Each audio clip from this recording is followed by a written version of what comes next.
Alright, I wrote this last night. It's pretty much a guide for the roulette thing. So if I screw up, um, because I'm reading off of uh, a Word document, if I screw up, then that's because I haven't rehearsed this at all. So yeah. Alright, the Baccarat Casino roulette table isn't that difficult to figure out. For starters, let me explain how it works. You bet tokens that the ball that is released in the roulette wheel will fall into one of 28 tiles ranging from 0 to 27. Each set of tiles has a prize multiplier on it that determines how much you win if the ball lands in a certain area you bet on. I'm going to concentrate on the ones that you'll want to use in order to win big. And I mean big. To start off, you'll need at least 500 tokens. Those can be easily purchased for 10,000 gold. Now, if you're rolling in cash and can afford 9,000 tokens, then you can pretty much skip this beginner step. Starting off, you'll want to save. This is very important. Now go into the casino and move the cursor to the far right, to where you can bet on a third of the board. The payoff for a win of these is times 3, meaning that if you bet 500, the maximum betting amount, you'll win 1,500. 1,500 for those of you who aren't familiar with. Yeah. Don't sweat it if you lose. If you saved beforehand, you can just restart and try again. The save when you win and restart when you lose strategy can be abused to its fullest here. You'll want to bet on one of those thirds until you get 9,000 tokens. I usually go with the top row just because all of those numbers are multiples of 3, so I can tell right away if I've won. Now that you've gotten 9,000 tokens, time to get down to business. You'll want to save once you get to this point. Now pay attention because this is a bit difficult to explain. Bet 500 tokens on each individual tile on one of the 3 rows. This means all of the times 28 multipliers, the single tiles, as well as the times 14 multipliers that are made by betting between 2 tiles, such as betting between tiles 21 and 24. You'll see what I mean when you move from one tile to the left once. Both numbers should be highlighted. That's a times 14 multiplier. Now bet the last of the tokens on the times 3 multiplier for that row.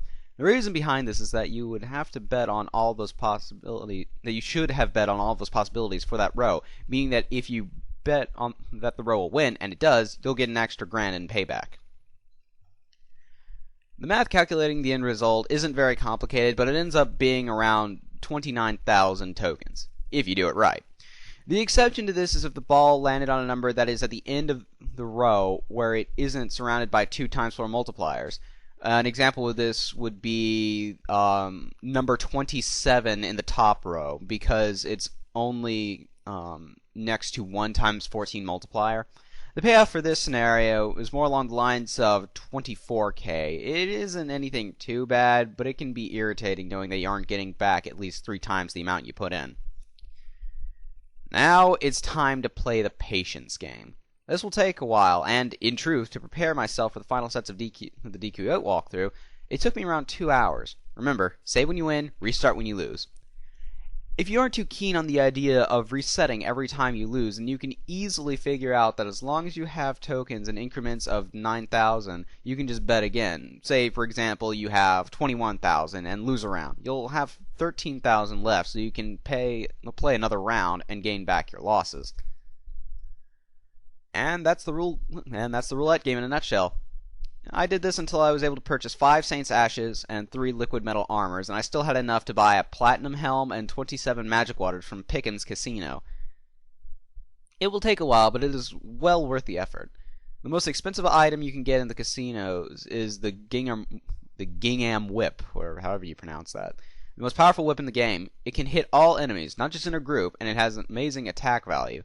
If you're playing Jessica as a battle mage, which is probably the best strategy, this whip is the way to go, without question.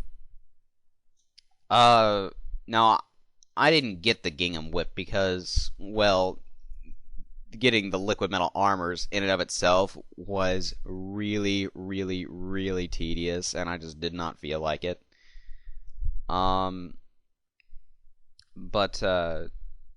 But yeah, if you're having difficulty in the Dark Citadel, I really recommend that you use the strategy to get the Gingham Whip because it does help out a lot.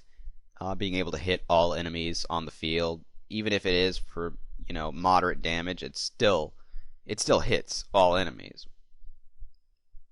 Another little thing that you may want to know is that at this point in the game, the point where I'm at, you can go to the back rat, and if you go to the left as soon as you get into the city to where you're at the fountain area, you'll know what I mean when you see it. You can find some guys struggling fighting a king squid.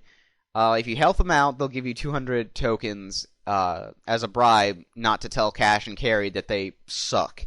So if you need some startup funds, then that is the way to go. Yeah, that's about it. Probably one of the more valuable items you'll want is the magic waters, which you can get at the not the baccarat casino, the Pick'em casino for 100 tokens each. They're not very expensive. They're very helpful. I'm trying to think of everything that you need to know. I might as well just go through most of the items in the casinos.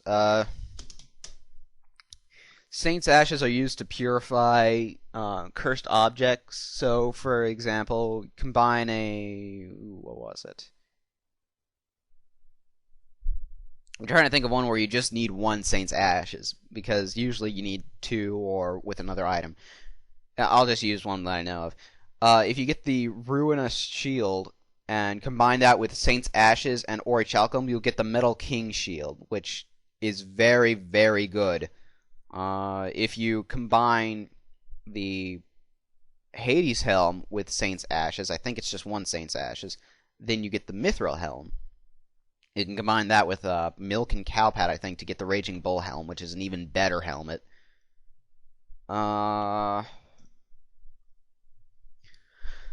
see. The Skull Ring, if you I think you use two Saint's Ashes on it, then it'll turn into the Sorcerer's Ring, which will give you plus 30 maximum MP. Very helpful if you put it on Angelo or Jessica. I'm probably going to end up putting it on Angelo, because I really, really like Angelo's healing capabilities, and I don't really use Jessica's magic that often. Then we have the liquid, or is it liquid metal, or is it? It's liquid metal armor. Liquid metal armor costs around 50. Oh wait, Saint's Ashes costs around 5,000.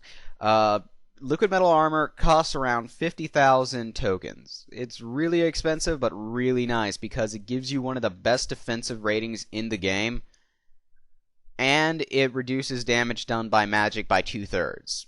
It's really nice. I put that on all the characters except the hero, who has a sacred armor, because I think healing 30 points every turn makes up for a lot of the damage dealt.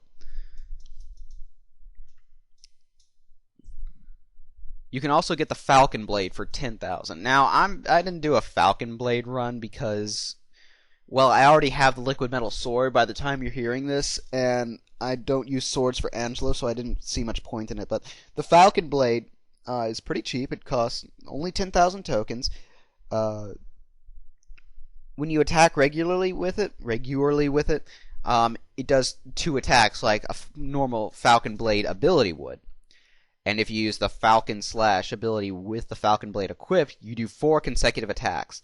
This turns out to be probably one of the best ways of damaging opponents with a sword, but the best sword in the game still outdoes the Uber Falcon Blade, which you need to combine Mercury's Bandana and a Meteorite Bracer, I think, to get it. I'm not entirely sure. It's been a while, but yeah. It's pretty useful. If you're using swords with Angelo, then that is the way to go, because it's the strongest one for him. But I'm using bows for him, so I'm not going to be using it. Is that about it? Platinum Helm can be gotten for 5,000 in Pick'em, I think. Platinum Helm's fairly decent helmet that Angela can equip. I think it's the best helmet I've got so far. I don't concentrate a lot on the helmets. I just don't. But I think that is about it. Yeah, that's pretty much all you need to know about the casino. I'll be sure to put like a funny picture in with this. I don't know which one I'll use, but hopefully you're just listening to this to get information about the casino. All right, take care.